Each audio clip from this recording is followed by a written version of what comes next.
umaga mga kadyara. Ayan, it's family day today. At syempre, galamod kami ngayon papunta sa park. Medyo mahababang lakad to ha, mga 15 to 20 minutes away from our place. At gaya ng dati, ayan naman si Happy mabilis maglakad. Parang laging may hinahabol. Ito talagang bonding time namin tuwing weekend. Simple lang, lakad, kwentuhan, at hingang fresh air. Ang dami kasing park dito sa London at ang maganda pa, libre. Saan ka pa? Sobrang gusto ko rin tong autumn season. Ang ganda ng scenery.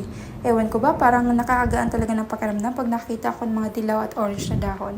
Perfect spot din ito para umupo, mag-relax at magmuni-muni habang nagkakape. May mga nagbabadminton din dito, uso talaga yan. Mga 20 pounds per hour lang siguro o mas mura kung member ka.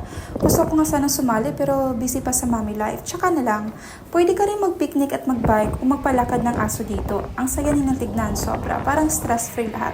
Ito talaga ang mamimiss ko sa London, ang mga park at amenities nila. Kasi sa Pinas, bihira ka makakita ng ganitong vibes.